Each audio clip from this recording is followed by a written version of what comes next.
वैदिक वाङ्मय के अंतिम बता चुके हैं।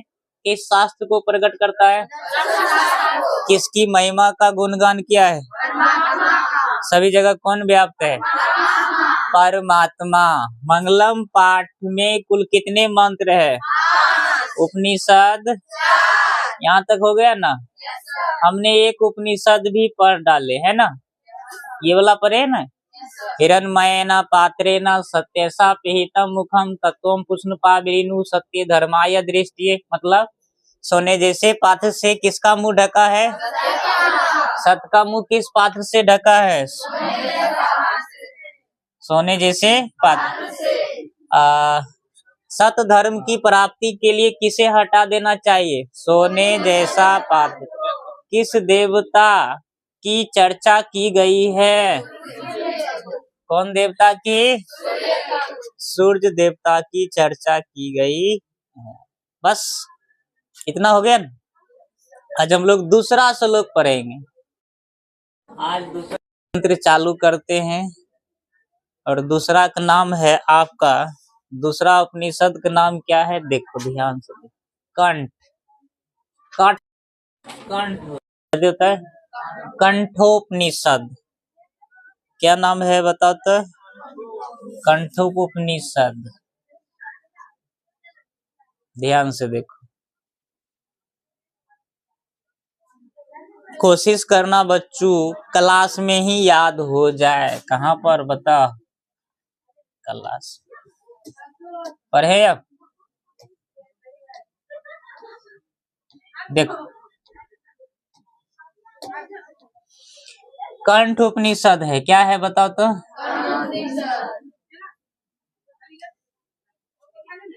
लिखा है अनु। क्या लिखा है? अनु लिखा है ना, और रो तक है अनूर हो गया। नियान, अनूर नियान। महतो क्या है? ये पढ़ो तो, अनूर नियान ये महतो। महियान क्या है? पढ़ो, अनूर नियान महतो महियान। ठीक है। आत्मस्य क्या लिखा है? जंतोर। इस रो को यही जगह लपेटा मार के पढ़ना है। क्या है? जंतोर। निहितो क्या हो गया? जंतोर निहितो। ये पर होता आत्मस्य जंतोर निहितो गुहायाम। क्या है? शुरू से पढ़ो तो एक बार। अनूर महियान आत्मस्य जंतोर निहितो गुहायाम। ठीक है। और पढ़ो, तमक करतु पश्यति। ये नहीं होगा, तमक करतु है। क्या है? तमक करतु। ये गलत। ये क्या है? पश्यति। बीत शोको। पढ़ो इसको, तमक करतु पश्यति बीत शोको। इसको तन ठीक से पढ़ना, बड़ा कर लेते हैं। देखो पढ़ो, धातु प्रसाद दान महिमान मात्मनः। धातु प्रसादान महिमान मात्मनः। पढ़ सकते हो? अब हम इसको तोड़ते हैं, ठीक से देखना बच्चों। ये तो फिक्स है कि आपको अभी ये याद हो जाएगा। हो जाएगा? बोलो रे। पहला मंत्र का अर्थ याद हुआ? हाँ, अनोरनियान महतो महिहान वाला भी याद हो जाएगा। शुरू करें। देखो क्या लिखा है। लिखा है अनोरनियान महतो महिहान आत्मा जंतुर निहितो गुहायाम तमक करतु पश्यति बीत शोको धातु प्रसादा महिमान मात मनः। क्या है इसका मतलब? सुनो, अनोरनियान का मतलब होता है अनु। समझते हो? अनु, अनु माने होता है सूक्ष्म। क्या होती है? सूक्ष्म माने छोटा नहीं होता है। अनियान का मतलब होता है ई छोटा है ना, इससे भी छोटा, यानी सूक्ष्म से भी सूक्ष्म, सूक्ष्म से भी सूक्ष्म। समझ गया?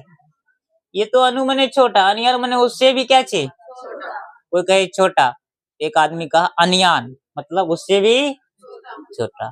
तो अनोर नियान मने क्या हुआ, सूक्ष्म से भी सूक्ष्म, सूक्ष्म से भी सूक्ष्म। क्या नाम है? अनोर नियान मने क्या हुआ, सूक्ष्म से भी सूक्ष्म। उसके बाद है महतो। क्या है? महतो होता है महान के लिए, महान भी होता है या बड़ा भी सोच सकते हो, महान कहो या तो बड़ा कहो, एक ही बात है। किसी ने महान कहा तो एक ने कह दिया महियान, माने महान से भी महान, महान से भी, महान से भी या बड़ा से भी बड़ा। तो महतो महियान मने महान से भी, अनुअनियान मने सूक्ष्म से भी सूक्ष्म। बस ये दो लाइन, ये दो लाइन। अनोरनियान मने सूक्ष्म से भी सूक्ष्म, और महतो महियान मने महान से भी, अनोरनियान मने महतो महियान मने। आपको ये याद रखना होगा, और याद कैसे रहेगा, तभी तुरंत याद होगा। अनोरनियान मतलब महतो महियान मने, अब पूरा लाइन, अनोरनियान महतो महियान, सूक्ष्म से भी सूक्ष्म, महान से भी महान। फिर बोलो, सूक्ष्म से भी, सूक्ष्म से भी, महान से भी। पूछा क्या है, लिखा है आत्मश्य, आत्मा है। तरह से अगर पूछे बता ऐसी कौन सी चीज है जो इतना छोटा है, इतना छोटा है कि दिखाई नहीं देता है, माइक्रोस्कोप से भी दिखाई नहीं देगा। आत्मा क्या है? और महान इतना है, बड़ा इतना है, अगर तुम्हारे शरीर में से एक आध दिन के लिए निकल जाए ना, कितना माए बाप को दुलारू बाल बच्चा है तुरंत उठा के शमशान घाट में फेंक देगा। कितना दुलार है तो रह देगा, बता। महान वही ने, तो महान से भी क्या है, महान। कितना बड़ा चीज है आत्मा, कि शरीर में अगर है तो तब तुम्हें कोई पूछता है, घर में वैल्यू है।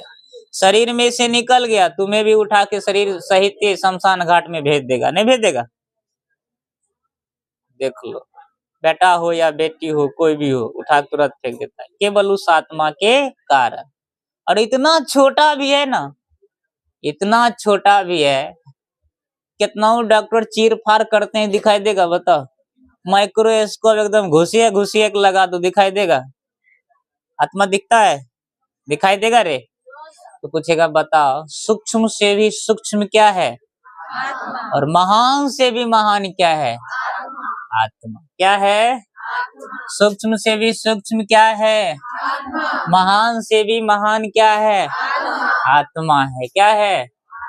फिर कहा जंतुर, किसकी आत्मा है? जंतु की, जीव की आत्मा। किसकी आत्मा है?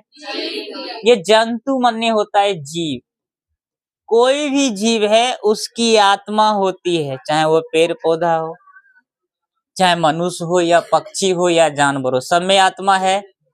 तो उसकी आत्मा इतना छोटा है कि आप उसे देख नहीं पाते हैं, और महान भी इतना है कि आप उसे, वो जीव जो है उस आत्मा के बिना रह भी नहीं सकते हैं।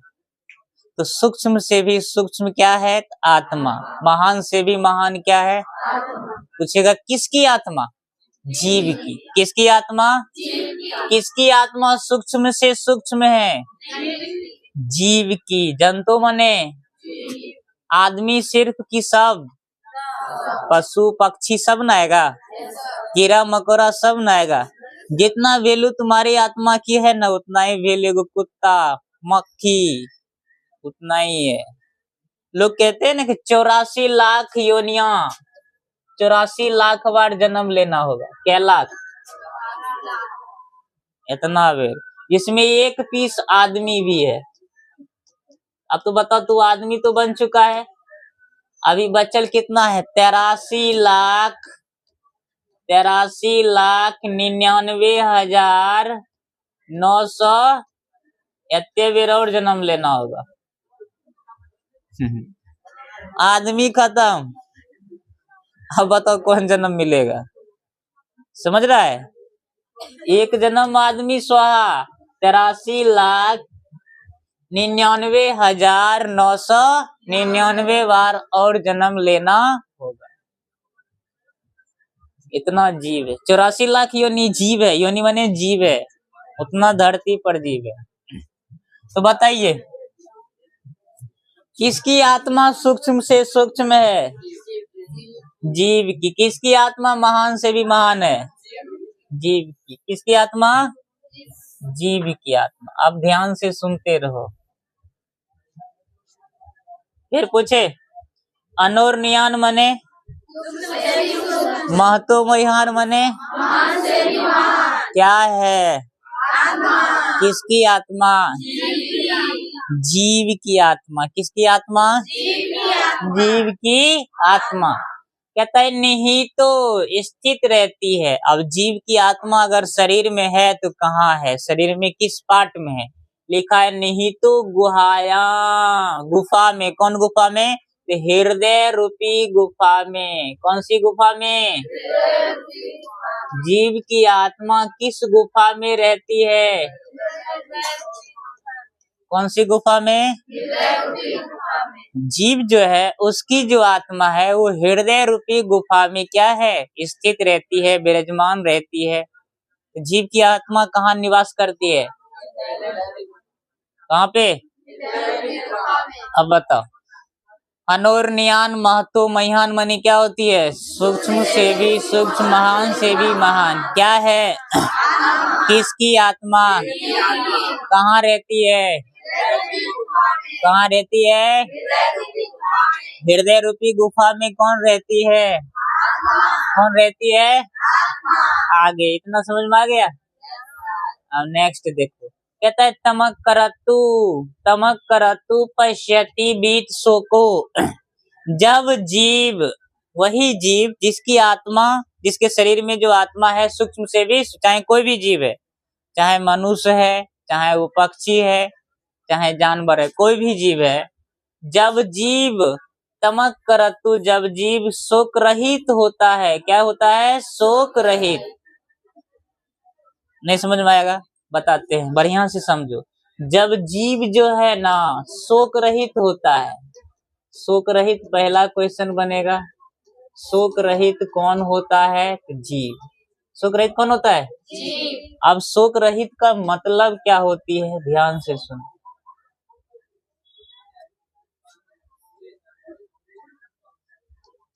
शोक रहित का मतलब क्या होती है? शोक रहित मतलब सब कुछ को त्याग देना, सब कुछ को, सब कुछ छोड़ दो। निरासक्त सन्यासी की मानिंद भगवान की समाधि में, भगवान की तपस्याओं में लीन हो जा, इसे कहते हैं शोक रहित। उसे कोई चीज का शोक नहीं, रहित शोक नहीं करता है। ना ही उसके पास जितना जाल जमीन है वो सबको छोड़ देता है, बेटा बेटी सबको छोड़ देता है, गांव घर सबको छोड़ छाड़ के एकदम जंगल में वास करते हैं और एकदम भगवान की साधना में लीन हो जाते हैं। समझ गया? लीन हो जाते हैं, सब कुछ, संसार की हर वस्तु त्याग देते हैं, यहाँ तक कि लास्ट में अपना सांस भी त्याग देते हैं, बंद कर लेते हैं। ऐसे व्यक्ति को क्या कहते हैं? शोक रहित। तो शोक रहित कौन होता है? यानी कि सीधा सोचो, अपना काम छोड़कर सीधे भगवान के कामों में लीन हो जाना, क्या है? शोक रहित। अब ऐसे सब जीव करते हैं, मनुष्य भी करता है, देखा है ना? साधु संत लोग नहीं करते हैं? क्या जानवर करते हैं? करते हैं। उदाहरण बताए, नंदी बाबा, भोला बाबा की सहाबारी, नंदी बैल है ना, तो भगवान शिव की एकदम सेवा में नहीं रहते हैं। किसकी सेवा करते हैं? जानवरों में ना। ऐसे तो बहुत सारे जानवर है, शेर, सिंह माता दुर्गा की है कि नहीं? नहीं रे, पक्षी में देखोगे तो गरुड़ देव भगवान विष्णु की, उल्लू माता सीता लक्ष्मी की, कौवा क्या करे शनिदेव की। पक्षी भी तो है, सांप भगवान विष्णु की बिछौना है, भला हुआ गले में धारण किए हैं नहीं, तब ने को मंत्र चला है, कर्पूरी गौरम करुणावतारम संसार सारम भुजगेंद्र हारम। कर्पूरी गौरम मने जो कपूर की तरह गौरा है, भला हुआ कैसन है बता, देखा है फोटो, फोटो में देखा तो सब है। ओरिजिनल में कहते हैं मंत्र के मंत्र सुनो क्या है, कर्पूरी गौरव मतलब जो कपूर की तरह गौरा है, गोर है, व्हाइट। कपूर के न काला होता है कि गोरा। करुणा अवतार बड़ा दयालु है, करुणा के अवतार है, बड़े दयालु होते हैं। संसार सारम भुजगेंद्र हारम संसार के सार है, सार मने गीत लय बसते हैं कन कन में।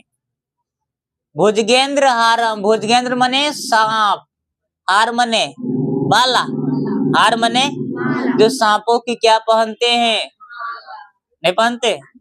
सदा वसंतम सदा वास करते हैं हृदय, हृदय में। रविंद्रे सभी के इंद्रियों में, सभी के हृदय रूपी इंद्रियों में वास करते हैं। हृदय है ना, हृदय ने अभी नहीं सुना है, आत्मा कहाँ रहती है, हृदय रूपी गुफा में। वही वो आत्मा नहीं, वास्तव में वो परमात्मा है, वो सबके हृदय रूपी गुफा में जाकर के विराजमान रहते हैं।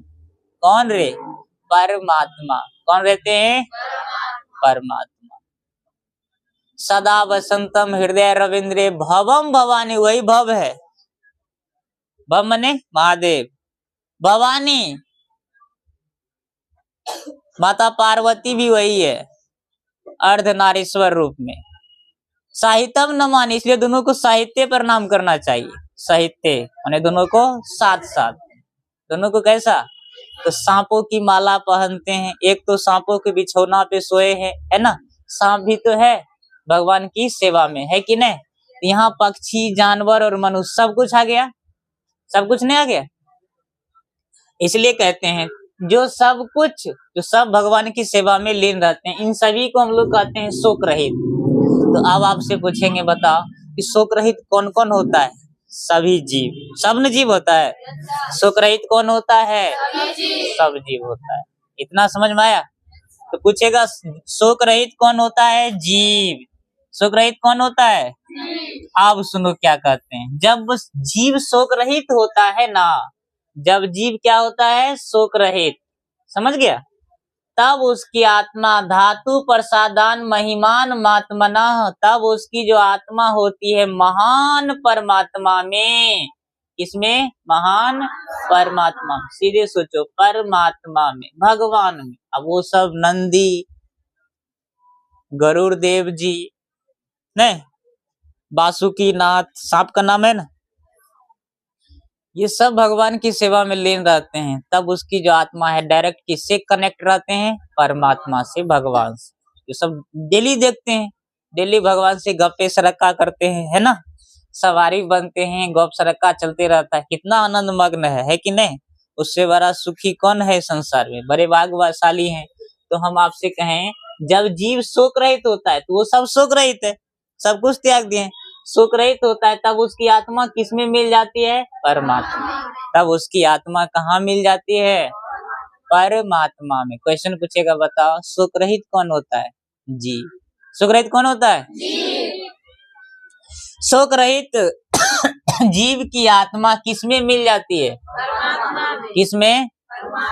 अब एक बार हम फिर से पूछते हैं, पूछे, सूक्ष्म से भी सूक्ष्म क्या है, आत्मा। महान से भी महान क्या है, किसकी आत्मा, कहाँ रहती है, हृदय रूपी गुफा में।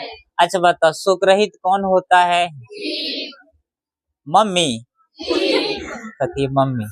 शोक रहित कौन होता है, जब जीव शोक रहित होता है तब उसकी आत्मा किसमें मिल जाती है, अर्थ समझ में आया। अब अपना कॉपी कलम निकालो, अब हम अर्थ लिखते हैं, लिख लो, ठीक है, ठीक है।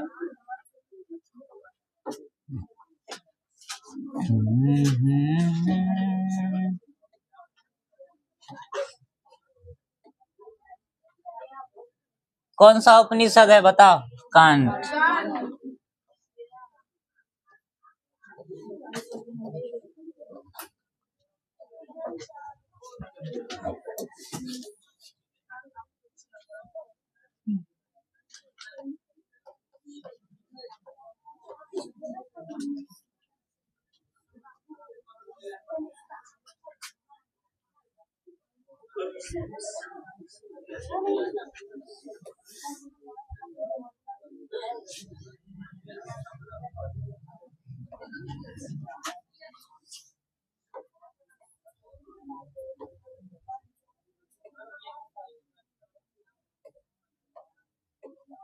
लिखे अर्थ, अब लिखते जाओ सब साथ ही साथ। जीव की आत्मा सूक्ष्म से भी सूक्ष्मतम, महान से भी महान, हृदय रूपी गुफा में विराजमान है। यही लिखेंगे। जीव की आत्मा, जीव की आत्मा सूक्ष्म से भी सूक्ष्म,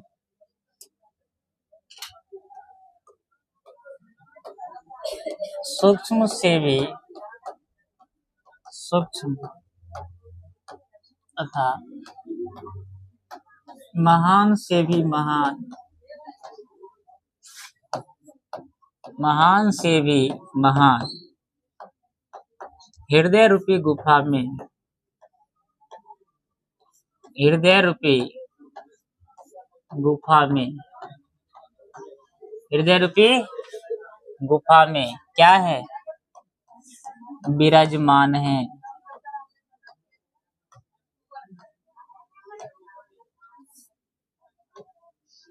जीव की आत्मा सूक्ष्म से भी सूक्ष्म तथा महान से भी महान, हृदय रूपी गुफा में विराजमान है। समझ गया? जब जीव शोक रहित होता है, जब जीव शोक रहित होता है, शोक रहित होता है, तब उसकी आत्मा, तब उसकी आत्मा, तब उसकी आत्मा महान परमात्मा में, महान परमात्मा में, महान परमात्मा में विलीन हो जाती है, विलीन हो जाती है।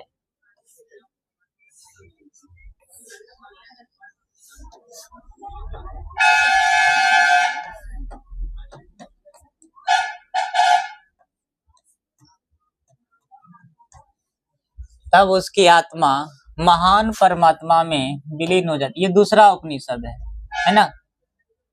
ये दूसरा उपनिषद है, नोट कर लो बच्चों।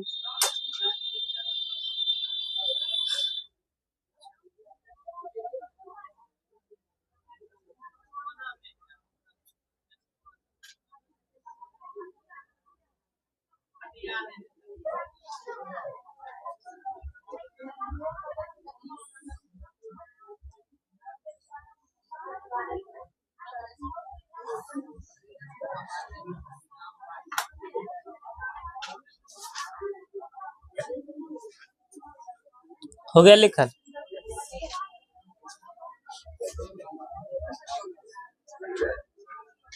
लिखा?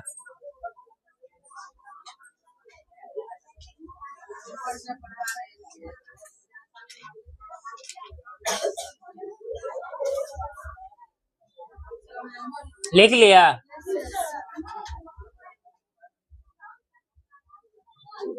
देखो, आत्मा साक्षात्कार, फोटो देखो जो श्लोक पढ़ा है, यहीं पढ़ा है श्लोक। अब इसका इमेज देखो, ऐसे रहती है आत्मा, बड़ी लाइट होती है उसमें। सोच लो, देखा है ऐसा? है? यही क्या है? आत्मा।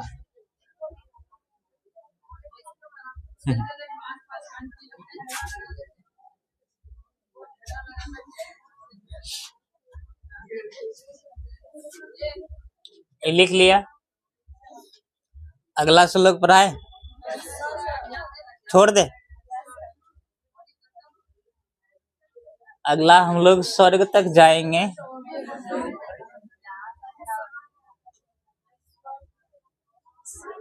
ठीक है, छोड़ देते हैं।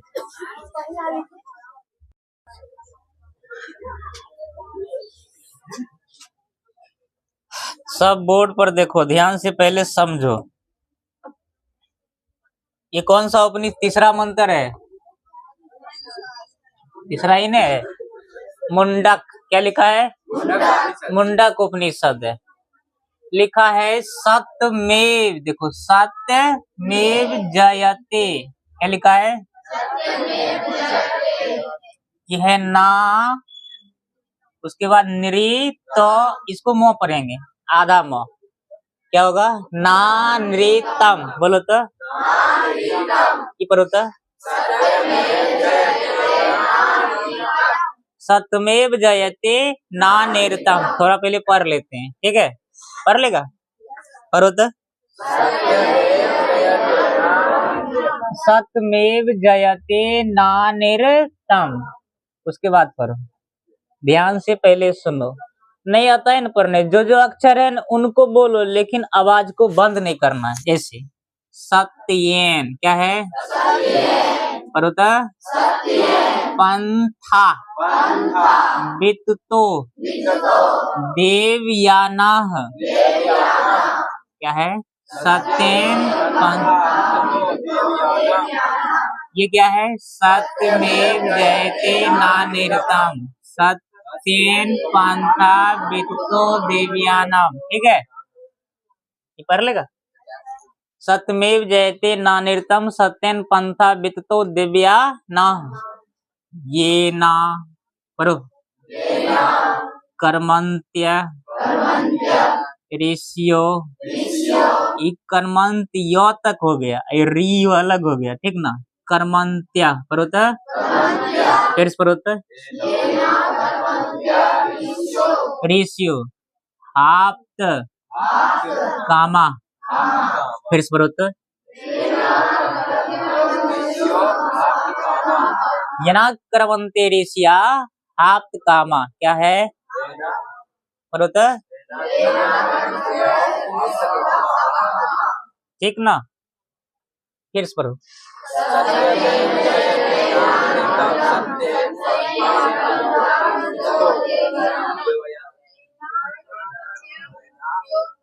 आप कामा, लास्ट वाला, यत्र तत् सत्यस्य परम निधानम, यत्र तत् सत्यस्य परम निधानम, यत्र तत् सत्यस्य परम निधानम। पढ़ लेगा, एक बार पढ़ लो, उसके बाद हम इसका अर्थ समझाते हैं।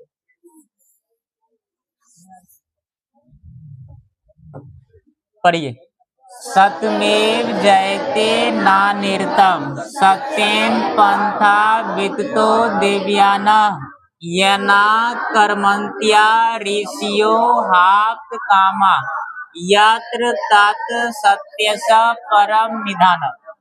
हो गया? अब अर्थ समझते हैं, देखो ध्यान से।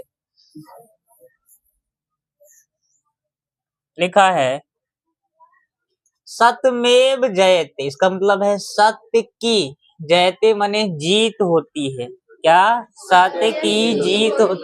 कहीं कहीं रुपया पर भी लिखा रहता है सत्यमेव जयते, देखा है गौर से? सत्यमेव जीत जयते, सत्य की हमेशा, पूछेगा जीत हमेशा किसकी होती है? तो सत्यमेव जयते का मतलब क्या हुआ? सत्य के ना मतलब होता है नहीं, नृतम माने असत्य या झूठ, झूठ की नहीं माने झूठ की हार होती है, सत्य की जीत होती है, झूठ की क्या होती है? या असत्य की हार होती है। किसकी हार होती है? किसकी जीत होती है? क्या हुआ? सत्यमेव जयते नानिर्तम, माने सत्य की जीत होती है और सत्य की हार होती। बोलो तो। सत्य की जीत होती है, सत्य की हार होती है। पूछेगा बताओ किसकी जीत होती है? किसकी हार होती है? सत्यमेव जयते नानिर्तम का मतलब बोलो।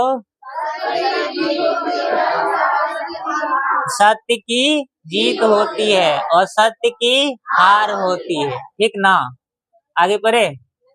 सत्येन पंथ था विततो देवयाना, कहता है सत्य पथ के द्वारा ही जाया जाता है। कहाँ? देवयानाम, देवलोक तक। मतलब यहाँ देखो, बढ़िया से देखो, स्वर्ग पहुंचाते हैं। देखा? सुना के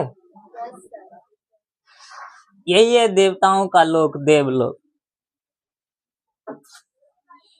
ये जो रास्ता है ना, इस रास्ता का नाम है सत्य पथ। कौन सा पथ है?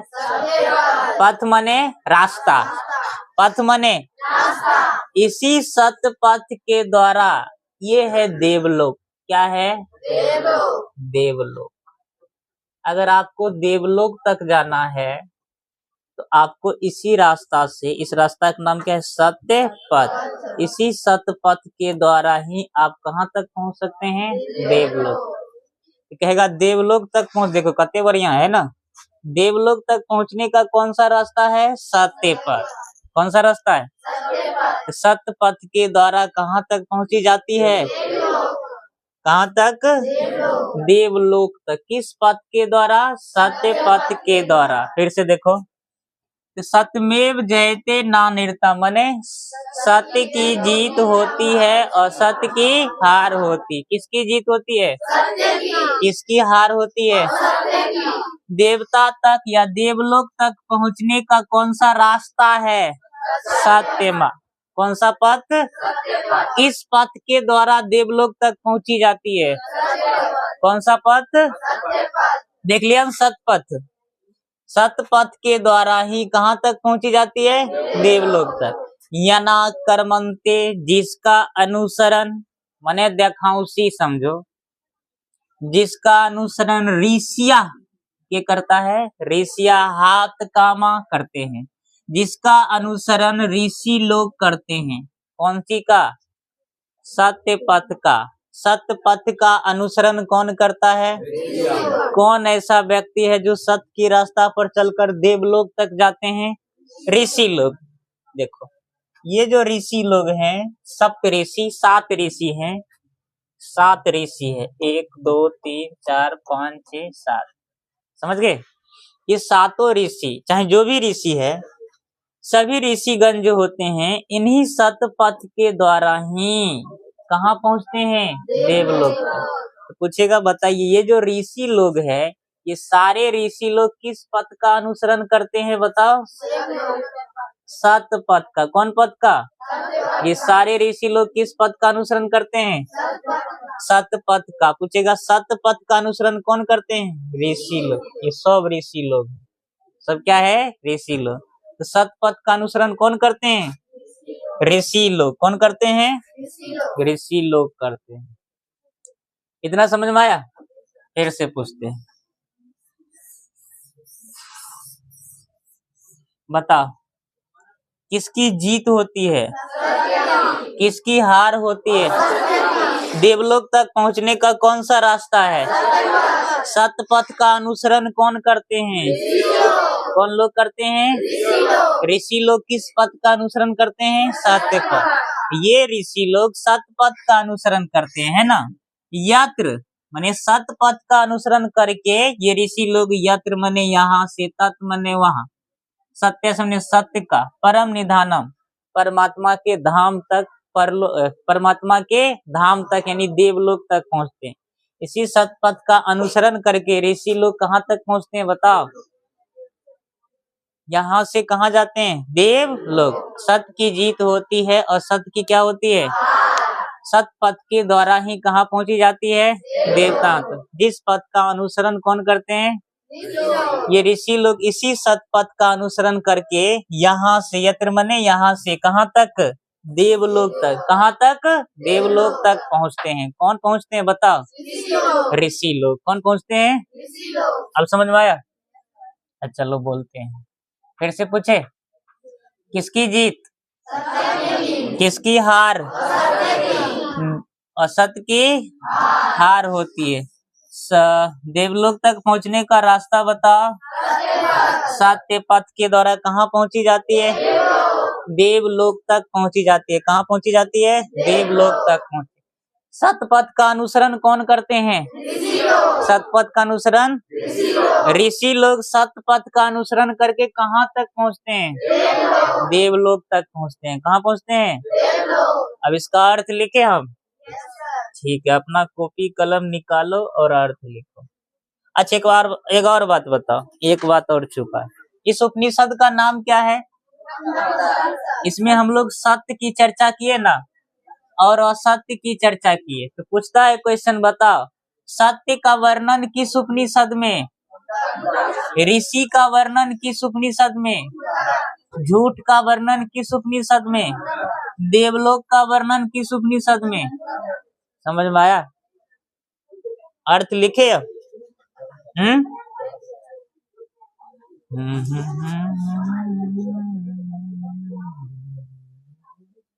ये तीसरा श्लोक है ना।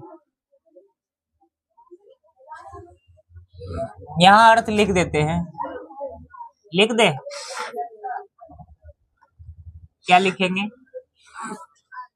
सत्यमेव जयते। सत्य की जीत होती है। सत्य की जीत होती है। सत्य की जीत होती है और असत्य की हार होती है। असत्य की क्या होती है? हार होती है। सत्य की जीत होती है और असत्य की क्या होती है? हार होती है। सत्य पथ के द्वारा ही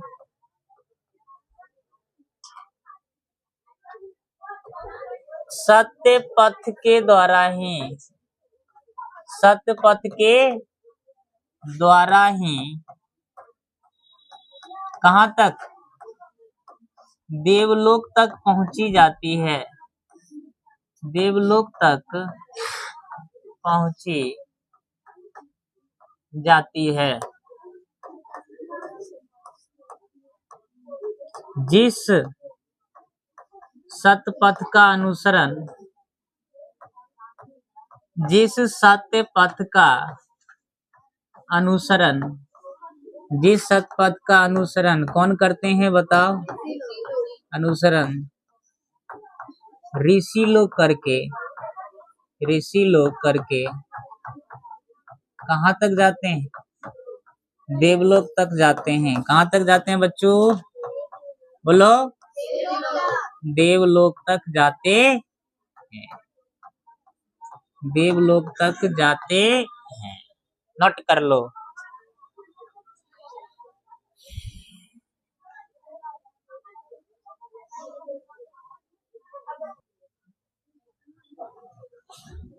दूसरा बनाए। अब बनाना एक पढ़ाना है। देख लो, ये है महान ऋषि। सप्त ऋषि, 7 ऋषियों के समूह को क्या कहते हैं? सप्त ऋषि। और ये आपका हो गया स्वर्गलोक, देवलोक, स्वर्गलोक, है ना। जाने की इच्छा होगा ना तो चल जाना एक बार।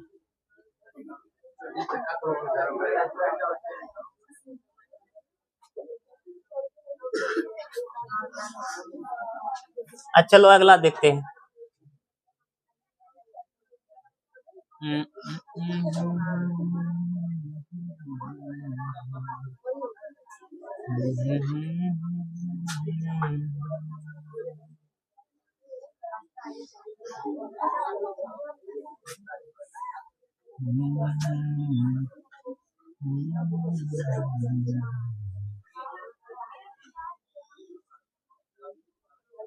ये कौन सा है? चौथा, 4 नंबर है ना।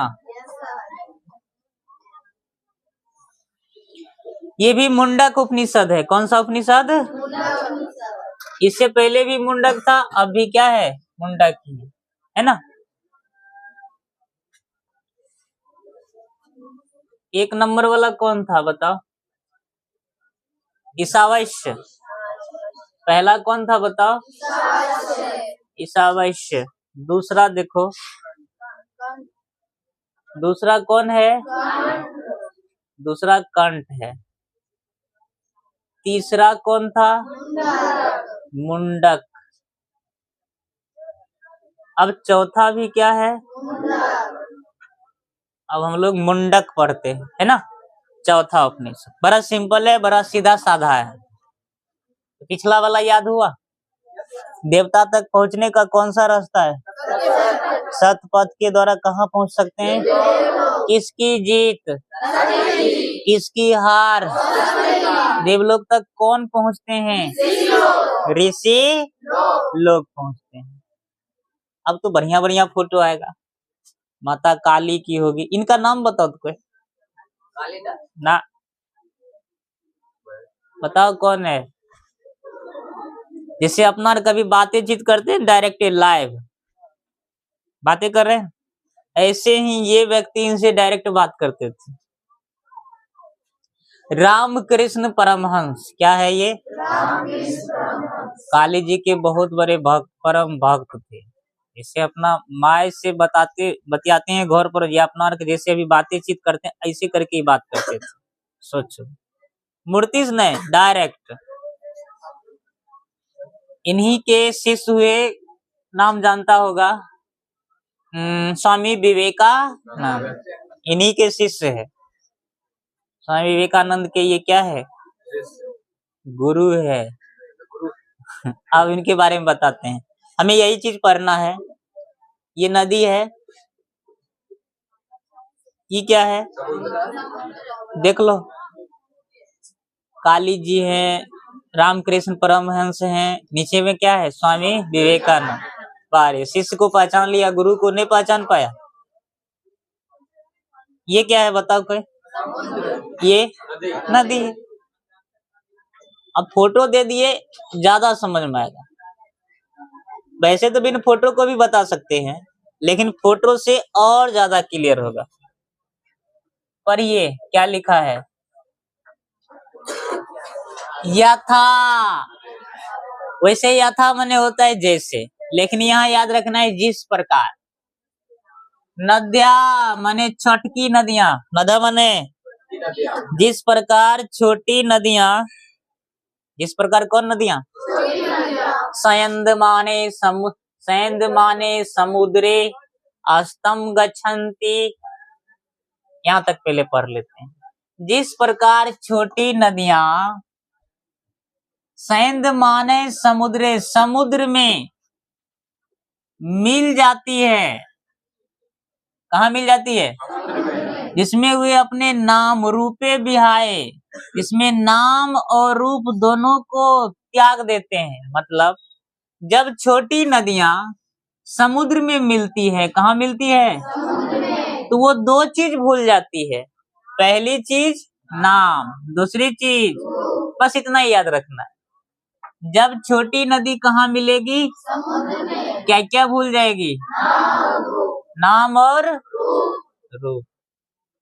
अब बताओ, छोटी नदी जैसे मान लो ये वाला, देखो ये छोटी नदियां हैं, और ये छोटी नदी का पानी अगर मान लो समुद्र में मिल गया,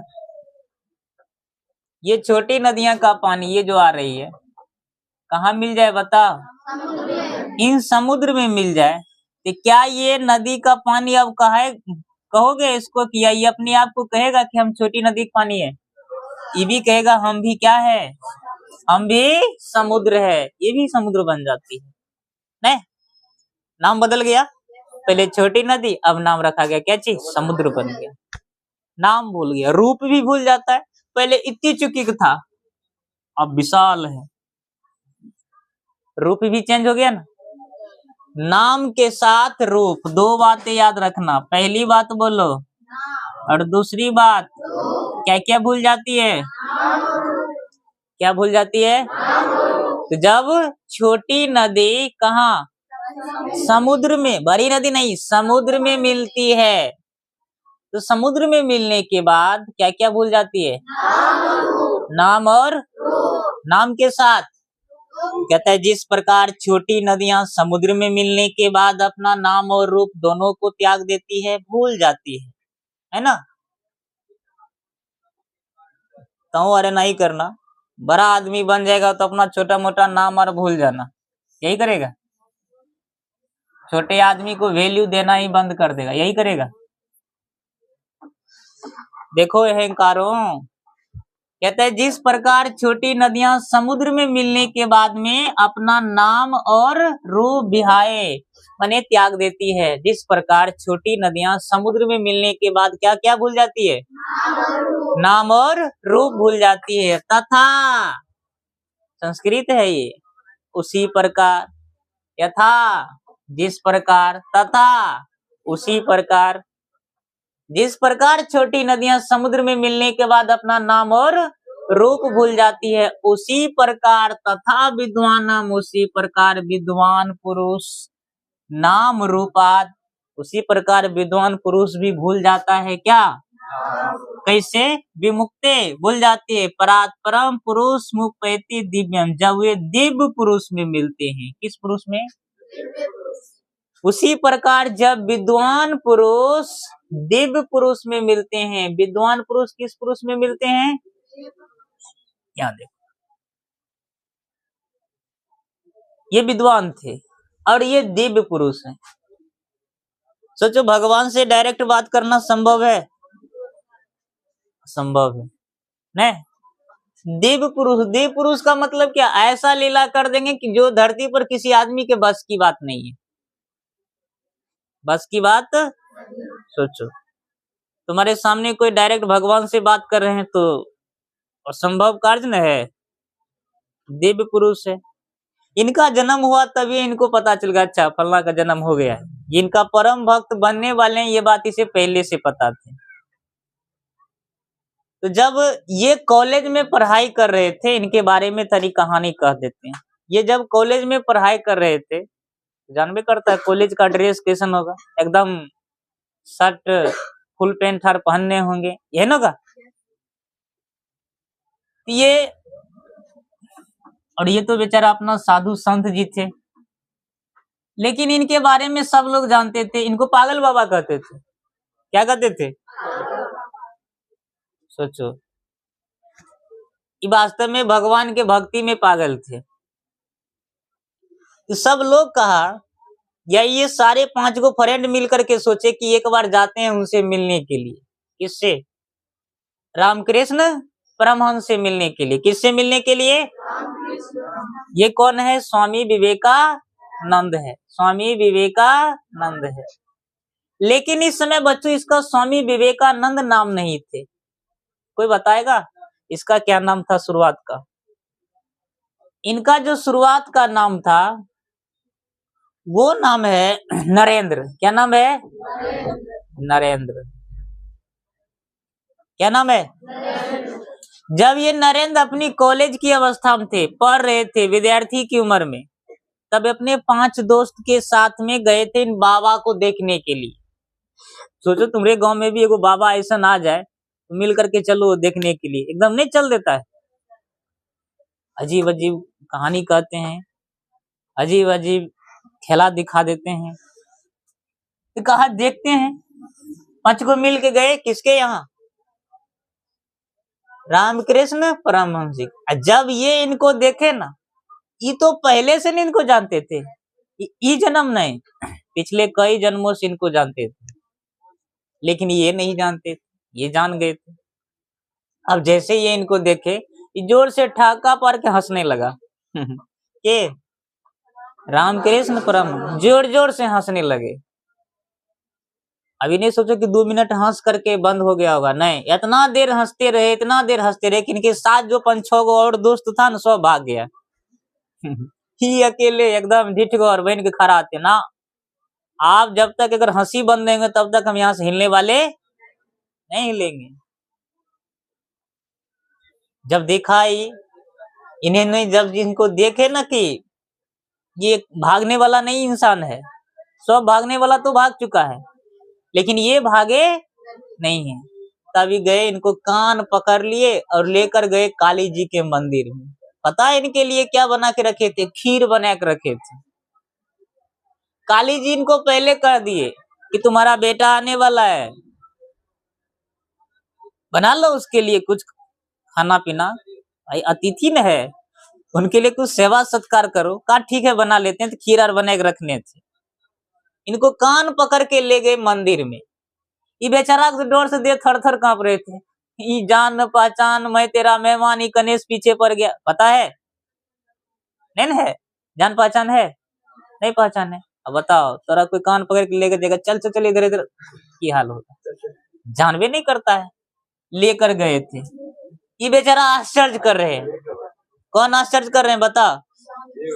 ये नरेंद्र जो है आश्चर्य कर रहे थे, इनको तो हम जानते भी नहीं है, ये हमको कान पकड़ के, ऐसे कान पकड़ के ले गए जैसे कोई पिता अपने पुत्र को ले जाते हैं, ऐसे करके इसको उठा के ले गए और बैठा दिए खटिया पर। आखिर अपना मुंह मने से हाथ में उठाए, ठूस रहे थे, ले ले ले को ये ऐसा कौन खिलाता है? ऐसा अपने भक्तों को, देखो पूर्वे जन्म से हैं, ऐसे अपने भक्तों को कौन खिलाता है? ऐसे अपने अपने घर में कोई पिता ही अपने पुत्र को खिला सकते हैं, लेकिन देखो ये तो इनके लिए भगवान के ही समान है। इनको आश्चर्य हो रहे थे, बात विचार किए, काली जी से एकदम, अगर गलती करते काली जी के ऊपर चढ़े, देखिए माता ही खा नहीं रहा है, बड़ा नटखट हो गया है। इनको कहते थे, किसको? काली जी को। इनको कहते, देखिए खा नहीं रहा है, बड़ा नटखट हो गया है, मारो दो थप्पड़। खाने ने मत मारो, छोड़ दो। अब बताओ एक आश्चर्य होगा कि नहीं? ये अध पागल की तरह बातें कर रहे हैं, होगा कि नहीं? कहा आप सचमुच में बात करें कि ऐसे झूठ फसंगर से ऐसे कर रहे हैं? कहता बात करेगा। कहा बड़ा डर लगता है, भयंकर भगवान है कि करने ने बात करवा देते हैं, कोई बात नहीं, बात करवा देते हैं। कहा कते पढ़ल लिखल है? कहा बीए में है, ज्यादा पढ़ल लिखल नहीं है। कहा बहुत पढ़ल लिखल है, तू भी नहीं बात कर पाता, हम तो एकदम अंगूठा छाप है भाई, यो हम बतिया लेते हैं। कहा पता नहीं आप कैसे बतिया लेते हैं। कहा एक काम कीजिए, कुछ उपाय बताइए ताकि हम भी बातें कर सके, इन भगवान को देख सके, माता काली को साक्षात दर्शन कर सके, ऐसा नसीब हो, भाग्य हमारे कि हम आपके शरण में आए। कहा ठीक है बैठ जाओ, वही जगह बैठा दिए। रामकृष्ण परमहंस जी ने अपने हाथ को उठाए और इनके सर पर रख दिए, कपार पर। जैसे यहाँ रख देते हैं तो यहाँ से होती है उनकी 10वें द्वार, अंतर जगह से कपाट खुल जाती है, और कपाट खुलने के बाद साक्षात माता काली के दर्शन कर लिए। स्वामी विवेकानंद। लो बात करो अब डायरेक्ट, समझ गए? जैसे इन्होंने देख लिए तो सोचो इनके चरणों में गिर गए। ये पहले सोचे थे पागल है, वास्तव में पता चला कि ये स्वयं भगवान के ही अंश है। तो कितना पावरफुल है कि डायरेक्ट भगवान से मिला दिए। तो जो आपको भगवान से डायरेक्ट मिला दे, इन्हीं को पूर्ण गुरु भी कहा जाता है बच्चों। इन्हीं को क्या कहा जाता है? उसके बाद कोई गुरु नहीं। बात समझ गया? गुरु जीवन में धारण करना भी नितांत आवश्यक है, लेकिन वही गुरु का धारण करना जो आपको डायरेक्ट स्वामी विवेकानंद की तरह आपको भगवान का दर्शन करा दे, वही उनके लिए क्या है? पूर्ण गुरु है। अब समझ में आया? अब बता, नहीं तो देखो वैसे जीवन में तो बहुत सारे गुरु होते हैं, गिना दे, अनंत गुरु। आप जन्म लेते हैं, माता पिता पहला गुरु नहीं होते हैं, जो आपको इस जीवन के लिए है। आप जहां पढ़ने के लिए जाते हैं तो जितने भी टीचर आपको पढ़ाते हैं सब आपके गुरु, लेकिन सब पूर्ण गुरु नहीं है। पूर्ण गुरु वही होते हैं जो स्वामी विवेकानंद की तरह, जो जीवन में पहले बार मिलने पर भी पिता की तरह दुलार करने लग जाए। जैसे इनको फर्स्ट टाइम मिले, फिर भी इनको कई जन्मों से जानते हैं और हर जन्म में इनके साथ रहते हैं। ऐसे गुरु को क्या कहते हैं? पूर्ण गुरु। अभी क्या है, कहीं पढ़ते हो, तुम्हारा कोर्स खत्म हुआ, खत्म, कहानी, रिश्ता कट्टिस खत्म कर लेता है। लेकिन ये कट्टिस वाली बात नहीं है, ये कई जन्मों तक रहते हैं, हर जन्म में रहते हैं। मास्टर तो क्या करते हैं, आपको परीक्षा तक साथ रहते हैं, यही ना। लेकिन ये तो जीवन के हर मोड़ पर, जीवन के हर घटनाओं पर रहते हैं, हर घटनाओं पर। चाहे तू जहां खड़ा होता है वहां तुम्हारे साथ रहते हैं, जहां तुम बोलते हो वहां तुम्हारे साथ रहते हैं, हर कण हर क्षण हर जगह रहते हैं। जहां तुम पुकारो तहां तुम्हारी सहायता के लिए तत्पर रहते हैं। सोचो, ऐसा फैसिलिटी केवल किसमें होते हैं? पूर्ण गुरु में। तुम्हें अकाल मृत्यु से बचा लेंगे। अकाल मृत्यु समझते हो? मरने का किसी का कोई ठिकाना है, लेकिन जब जीवन में गुरु हो जाते हैं तो उसका फिक्स जितना उम्र जीना है वो जी के मरेंगे। ऐसा नहीं कि 5 साल 10 साल के अंदर में मर जाएगा, नहीं। मृत्यु कंट्रोल हो जाती है। अगर आपको 60 वर्ष जीना है तो आप 60 वर्ष जी के मरिएगा। अगर आपका एक्सीडेंट भी हो जाता है ना तो मर नहीं सकते हैं, हाँ टांग हाथ टूट जाएगा से अलग बात है, लेकिन प्राण नहीं निकलेगा, बचा लेते हैं। लेकिन तो एक्सीडेंट भी नहीं होने देते हैं, हर क्षण काम करते हैं। आपके एग्जाम में भी काम देंगे, आपके जीवन के हर कण में हर क्षण में काम देते रहते हैं। ऐसे गुरु को कहते हैं क्या चीज? पूर्ण गुरु। सोचो, जो एक पिता माता की भांति हर जन्मों में निभाते रहते हैं। अब जैसे, अब बताओ, इनके सर पे हाथ रखे, इनका वास्तव में पहले का नाम क्या था बच्चों? नरेंद्र। क्या नाम था? नरेंद्र नाम है। क्या नाम है? अब ये नरेंद्र है, लेकिन जैसे इन्होंने अपना हाथ इनके सर पे रखे, तो ये साधारण बात नहीं है कि हाथे रख दिए हो गया काम खत्म, नहीं। इसे ब्रह्म ज्ञान की प्राप्ति हो गई थी। कौन सी ज्ञान? और जैसे ये ज्ञान मिला, ये संसार का हर ज्ञान इसके पास आ गया है। तुम जो भी इनसे प्रश्न पूछोगे हर प्रश्नों का ही जवाब दे देंगे, चाहे वो मैथ हो, फिजिक्स हो, केमिस्ट्री हो, जीवन के हर मामला में कुछ भी पूछो, हर चीज में टैलेंट हो गए। लो, बीए में सब पास है कई बार में, लो, समझ गया? कोई भी एग्जाम ले लो, हर एग्जाम में ही पास कर जाएंगे। कोई भी भाषा, जैसे आप देखो, मान लो ये 2-3 गो भाषा जानते होंगे, लेकिन जैसे सर पे हाथ रख के हर भाषा में तुम इससे बात कर सकते हो। अगर इसे नहीं भी आते हैं तो अपना गुरु का एक बार सुमरन करेंगे, साक्षात रहते हैं, बात करते रहते हैं। जब इस शिकागो जा रहे थे भाषण देने के लिए, साधु सम्मेलन यज्ञ हुआ था, तो उस समय ये गए थे ना, तो पहले अपने गुरु से पूछे थे क्या करें, वहां जाए, वहां कैसा लोग होगा, किस प्रकार से हम बोलेंगे। कहा तुम चिंता मत करो, मेरा सुमरन करके तुम वहां पहुंच जाना, हम तो तुम्हारे साथ ही रहेंगे। और पता है, जैसे ये गए ना वहां पर, कहा? शिकागो, अमेरिका, इनको जाने के लिए नहीं दे रहे थे पंडाल में। अब अपना के साधु संत का वेश धारण ऐसे ही होता है। देखो ना, भगवा वस्त्र पहने, काई कहां से आ गया है, भगा इसको, घेर से बाहर रखा, बेचारा खा रहा था। लेकिन जब इंडिया की बारी आई, भारत की बारी आई, का भारत से कौन ऐसा साधु संत है जो आया है अपने वक्तव्य को सुनाने के लिए, तब ये बेचारा पहुंचे थे कहां पर? स्टेज पर। गुस्सा तो था ही लेकिन सोचा की करेंगे, भगा दिया था। इसने क्या किया पता है? कहा ठीक है भाषण दीजिए। इसने मात्र एक बिंदु, एक छोटी सी बिंदु ऐसे बना दिया, और इस बिंदु के बारे में 7 दिन तक भाषण देते रहे, 7 दिन तक बोलते रहे। सोचो बिंदु के बारे में क्या सब बोले होंगे। अपना क्या कहेंगे, बिंदु खत्म, सोहा, सेकेंड भी नहीं लगा। 7 दिन पूरा दुनिया समा दिए वही। बोलो कितना ज्ञान होगा इनके पास, अखंड ज्ञान हो गया। हुआ ना? ये सब किनकी वजह से हुए? ये अपने गुरु रामकृष्ण परमहंस की वजह से। अब देखो 2 चीज बदल चुका है। क्या चीज बदल चुका है? जैसे यहाँ अभी आपने पढ़े हैं, ध्यान से सुनते रहो। छोटी नदियां समुद्र में मिला तो क्या क्या भूल गया? नाम और रूप। क्या क्या बदल गया? नाम बदल गया, समुद्र नाम बन गया, रूप समुद्र का आकार बन गया ना। उसी प्रकार जब ये विद्वान पुरुष इन दिव्य पुरुष में मिले, इनका भी नाम चेंज हुआ। कैसे? अब इसका नाम देखो ध्यान से, सब कुछ प्रूफ के साथ पढ़ो। नाम पहले क्या था बच्चों?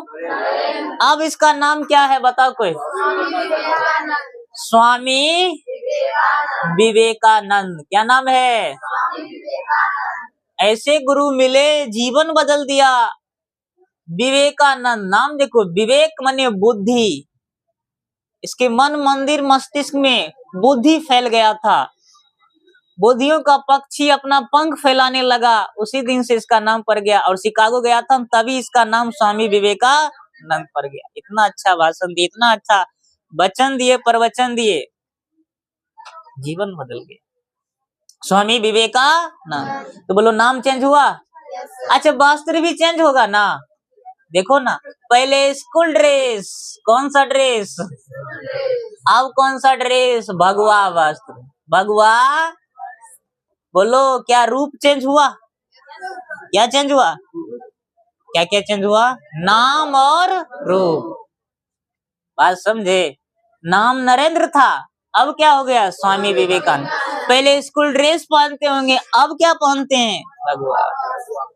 क्या पहनते हैं? भगवा वस्त्र पहनते हैं। बात समझे?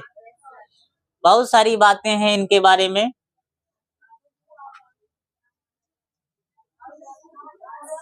अब इसका अर्थ इतना ही है, बताओ क्या? जब छोटी नदियां कहाँ मिलती है, क्या क्या भूल जाती है? उसी प्रकार जब विद्वान पुरुष दिव्य पुरुष में मिलता है तब क्या भूल जाती है? नाम और, यही ना। अब अर्थ लिखो, चलो चालू करते हैं। अर्थ लिखते हैं।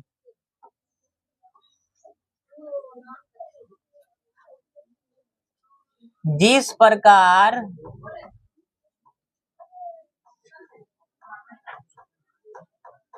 छोटी नदियां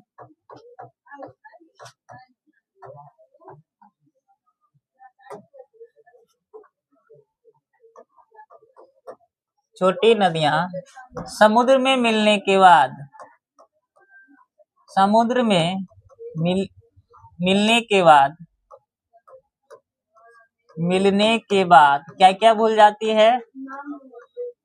अपना नाम और रूप भूल जाती है। नाम और रूप भूल जाती है। भूल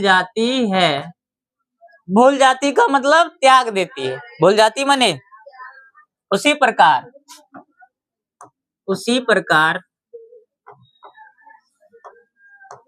प्रकार विद्वान पुरुष, उसी प्रकार कौन पुरुष बच्चों? विद्वान पुरुष किसमें मिलेगा? दिव्य पुरुष में। कौन सी पुरुष में? दिव्य पुरुष में मिलते ही दिव्य पुरुष में मिलते ही क्या क्या भूल जाती है? अपना नाम प्लस में क्या? और रूप भूल जाती है। बोलो सब लोग समझ में आया? नाम के साथ क्या बोलेगा? रूप। दोनों ऑप्शन में देखो, ऑप्शन में कभी एक जगह नाम एक जगह रूप, एक में दोनों रहता है, किसमें टिक मारेगा? दोनों में, है ना? नोट कर लो।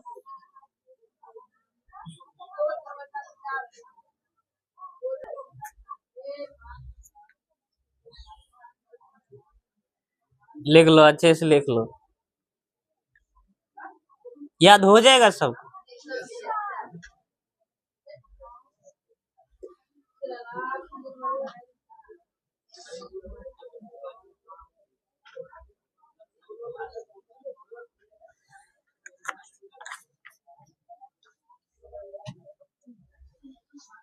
लास्ट अगला बताएं अब।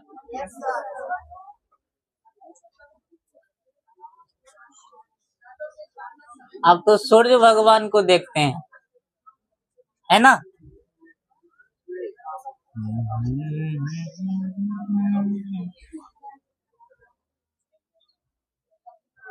कौन सा उपनिषद है? श्वेताश्वतर। 5 नंबर होगा। श्वेताश्वर उपनिषद, श्वेताश्वतर लिखो, श्वेताश्वर उपनिषद। लिखा है वेदात मैतम पुरुषम महतम आदित्य वर्णम तमस प्रसाद तमेव विद्या मृत्यु मेता नामना पंथा विद्यत न्याय। खत्म, सिंपल है। हाँ तो नहीं, श्वेताश्वर देखो, कहता है वेदांत में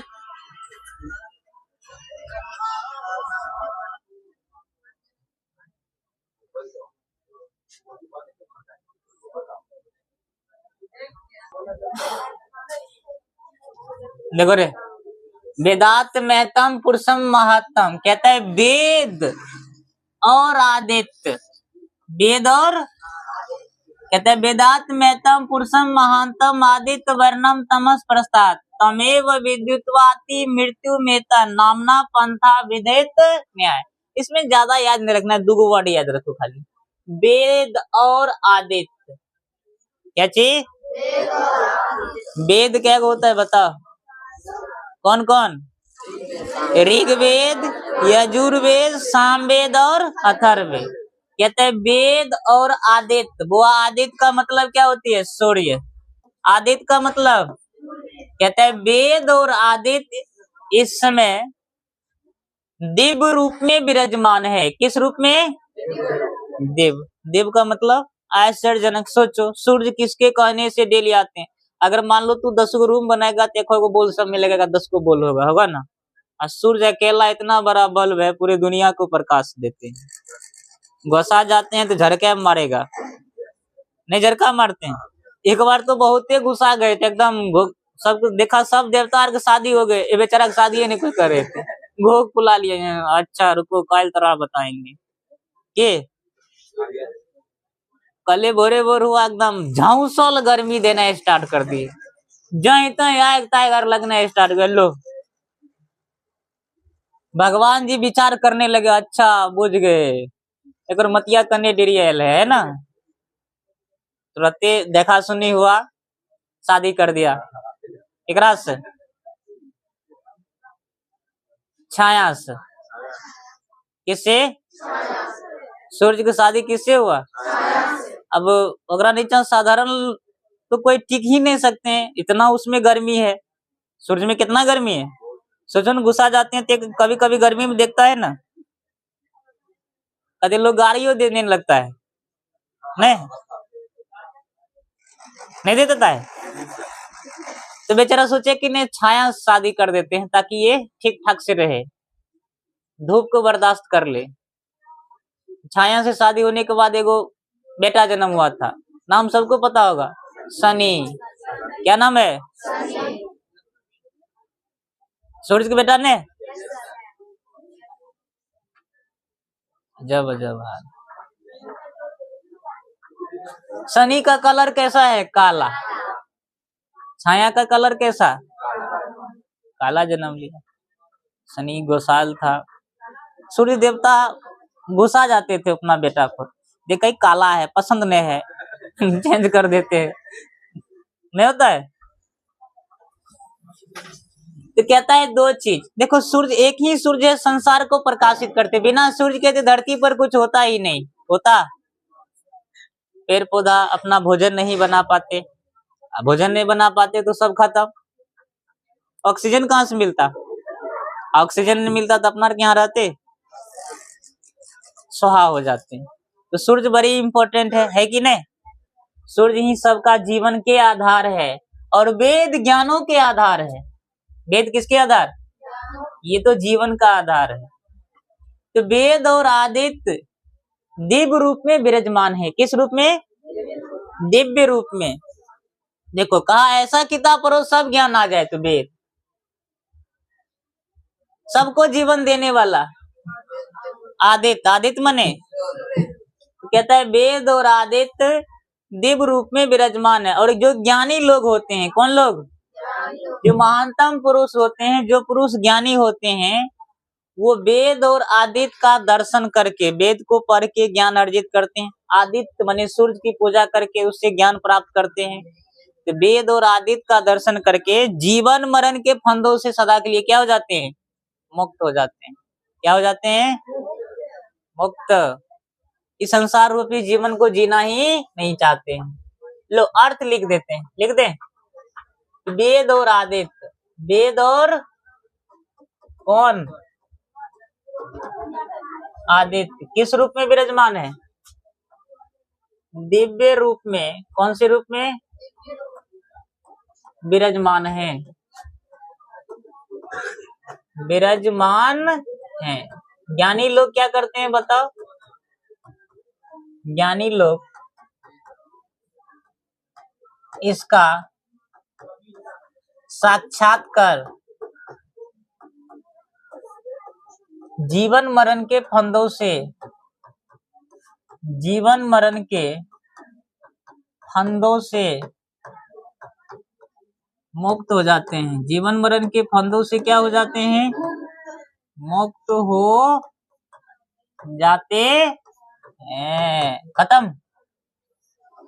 किस उपनिषद में वेद और आदित्य की चर्चा है? बताओ बच्चों। श्वेताश्वर। कौन से उपनिषद में? वेद और आदित्य किस रूप में विराजमान है? देव रूप में। तो आपका ये पहला चैप्टर जो है ना स्वाहा हो गया है। ये पहला चैप्टर है, वही मंगला भी हम लोग पढ़ रहे हैं। अरे गधा, अभी चैप्टर खत्म हुआ, पता नहीं चला कि चैप्टर कौन है।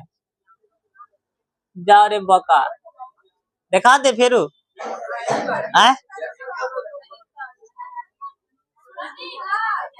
अच्छा वेट करो तनी। देखो मंगलम पाठ है ना पहला, ये दूसरा है, ये पहला मंत्र देख लो। यहाँ है ना पहला मंत्र, हिरण्मयेन पात्रेण सत्यसा पीतम मुखम तत्व पुष्पा सत्य। देखा नहीं? दूसरा कंठ आत्मा के बारे में बताए थे ना। तीसरा आज हुआ, मतलब आज ने अभी देखा ना। चौथा यहाँ हो गया, पांचवा यहाँ हो गया। 5 एक मंत्र है। अच्छा फोटो भी देखेगा? ये देखो, अरे तोरे। अच्छा मेन चीज देख, कहाँ काला है? शनिदेव काला। ये शनिदेव नहीं है रे गधा, ये तो सूर्य है। ये वेद है, ऋग वेदा, यजुर्वेदा, साम वेदा और अथर्ववेद। ये 4 वेद है। वेद कितने होती है? और ये कौन है बताओ? तो जो ज्ञानी लोग होते हैं नहीं, सूर्य देवताओं के पूजा पाठ करके अपने जीवन मरण के फंदों से मुक्ति। ये तो चक्र है, सुदर्शन चक्र है। क्या हुआ?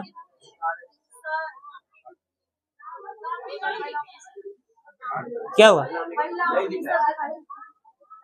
पहला उपनिषद, पहला ईसावस।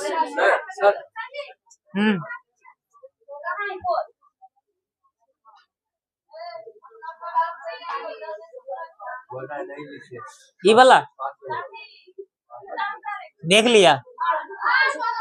बंद कर।